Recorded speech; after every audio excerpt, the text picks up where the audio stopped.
Hello friends, welcome to my YouTube channel. આજે હું તમારી સાથે શેર કરવા જઈ રહી છું ના મહેનત કે ના બેતર બનાવવાની ઝંઝટ વગર મિનિટોમાં ખૂબ જ ઝડપથી બની જાય એવી સેવ ખમણીની રેસીપી.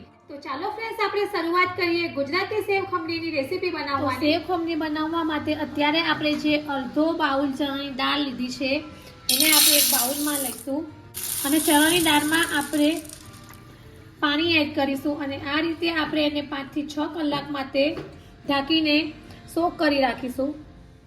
તો હવે લગભગ 5 કલાક થઈ ગયા છે અને આપણી જે ચણાની દાળ છે તે પલળીને એકદમ સરસ ફૂલી ગઈ છે. તો હવે આપણે તેને 3 થી 4 વાર પાણીથી બરાબર વોશ કરી લઈશું. તો હવે આ જે ચણાની દાળ છે તેને મેં પાણીથી બરાબર વોશ કરી લીધી છે. ત્યાર પછી હવે આપણે તેને મિક્સચરમાં ક્રશ કરવાની છે. તો આ રીતે આપણે મિક્સચરમાં ચણાની દાળને એડ કરી દઈશું. ત્યાર પછી આપણે તેમાં 2 નંગ ગ્રીન મરચાં છે, આદુનો નાનો ટુકડો છે અને 4 નંગ લસણની કળી છે તે એડ કરીશું. ત્યાર પછી આપણે થોડી હળદર એડ કરીશું. ત્યાર પછી આપણે થોડું મીઠું એડ કરીશું. ત્યાર પછી આપણે ચપટી હિંગ એડ કરીશું. ત્યાર પછી આપણે 1 ચમચી સુગર એડ કરીશું. ત્યાર પછી હવે આપણે 1 ચપટી લીંબુના ફૂલ એડ કરીશું. બહાર બજારમાં જે સેવ ખમણી મળે છે તેમાં લીંબુના ફૂલનો જ ઉપયોગ કરે છે. તો હવે અત્યારે મેં 1 પિંચ જેટલા લીંબુના ફૂલ લીધા છે તે એડ કરીશું અને હવે આપણે 1/4 કપ પાણી એડ કરીશું અને આ જે મિશ્રણ છે એને આપણે કરું જ ક્રશ કરવાનું છે.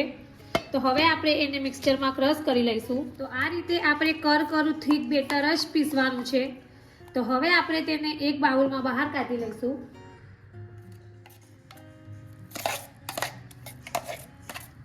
અને હવે આપણે આ જે બેટર છે તેને 2 મિનિટ માટે વિસ્કરની મદદથી આ જ રીતે ફેરવી લઈશું.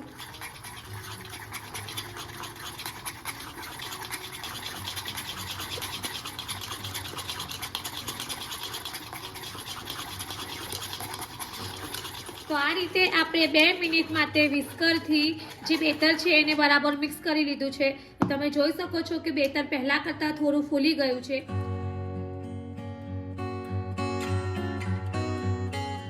તો લગભગ 20 થી 25 મિનિટ થઈ ગઈ છે અને બેટરને જોઈએ તો બેટર એકદમ સરસ રેડી થઈ ગયું છે. તો હવે આપણે બેટરમાં અડધી ચમચી ઈનો એડ કરીશું. ત્યાર પછી આપણે થોડું પાણી એડ કરીશું અને આ રીતે મિક્સ કરી લઈશું.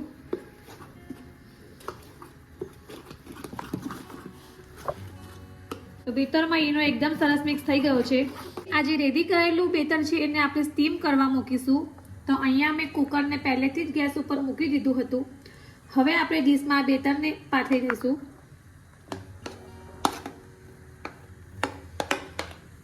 તો હવે આપણે ઢાંકણ ઢાંકીને 12 મિનિટ માટે સ્ટીમ કરવા મૂકીશું. તો લગભગ 12 મિનિટ થઈ ગઈ છે અને આપણે જે બેટર ચણાના લોટના બેટરને સ્ટીમ કરવા મૂક્યું હતું તે આપણું જે બેટર છે તે સ્ટીમ થઈને રેડી છે.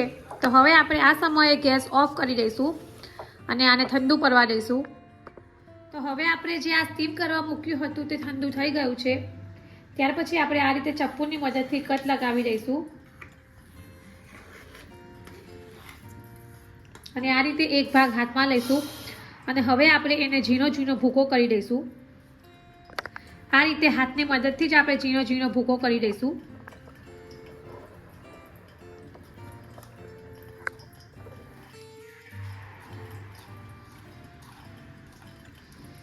તો તમે જોઈ શકો છો કે એકદમ સરસ છૂટો છૂટો જ ભૂકો થયો છે.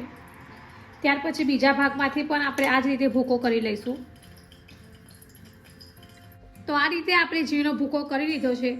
ત્યાર પછી હવે આપણે ખમણીનો વઘાર કરીશું. તો એના માટે મેં ગેસ ઉપર 1 ચમચી ઓઇલ લીધું છે. ત્યાર પછી આપણે તેમાં રાઈ એડ કરીશું. રાઈને આપણે થોડી શેકાવા દઈશું. પછી હવે આપણે અડધી ચમચી સફેદ તલ એડ કરીશું. ત્યાર પછી આપણે થોડું સોલ્ટ એડ કરીશું. ત્યાર પછી આપણે આ જે લીલા મરચાં છે તે એડ કરીશું અને હવે આપણે આ જે લીલા મરચાં એડ કર્યા છે એને થોડા શેકી લઈશું.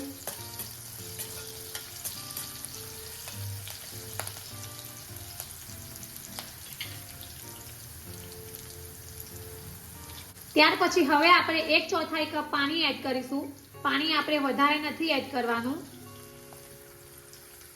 ત્યાર પછી હવે આપણે 1 ચમચી ખાંડ એડ કરીશું. અને હવે ખાંડ મેલ્ટ થાય ત્યાં સુધી જ આપણે પાણીને ઉકાળવાનું છે. તો હવે ખાંડ મેલ્ટ થઈ ગઈ છે. તો હવે આપણે આ સમયે આ જે ભૂકો કર્યો હતો તે એડ કરીશું.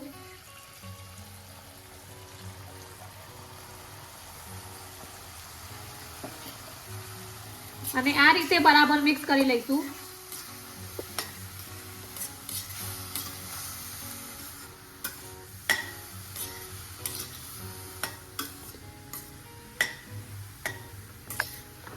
તો તમે જોઈ શકો છો કે બધી વસ્તુ એકદમ સરસ રીતે મિક્સ થઈ ગઈ છે. અને હવે આપણે લાસ્ટમાં થોડી ઉપરથી કોથમીર એડ કરીશું. અને પાછું બરાબર બધું મિક્સ કરી લઈશું. તો તમે જોઈ શકો છો કે આપણી જે સેવ ખમણી છે તે એકદમ સરસ છૂટી એવી થઈ છે. અને હવે આપણે ગેસ ઓફ કરી દઈશું. અને હવે આપણી જે રેડી થયેલી સેવ ખમણી છે એને સર્વિંગ પ્લેટમાં સર્વ કરીશું. તો હવે આપણે ઉપરથી દાડમના દાણા એડ કરીશું.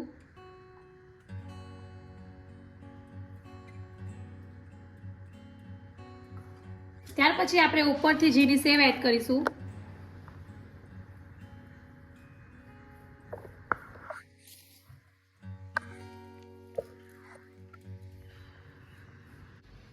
તો રેડી છે ઓછી મહેનતમાં એકદમ ઝડપથી બની જાય તેવી સેવ ખમણી. તો ફ્રેન્ડ્સ, જો તમે પણ સેવ ખમણી આ રીતે ક્યારેય ન બનાવી હોય તો એકવાર જરૂરથી ટ્રાય કરજો. અને કમેન્ટ બોક્સમાં મને જણાવજો કે તમને મારી આ રેસીપી કેવી લાગી છે.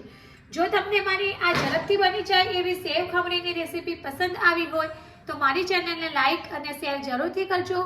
અને આવી બીજી નવી રેસીપીઓ જાણવા માટે મારી ચેનલને સબસ્ક્રાઇબ કરવાનું ભૂલતા નહીં. તો ફરી પાછા આવા જ નવા વિડીયો સાથે મળીશું. ત્યાં સુધી bye bye and thank you for watching my video.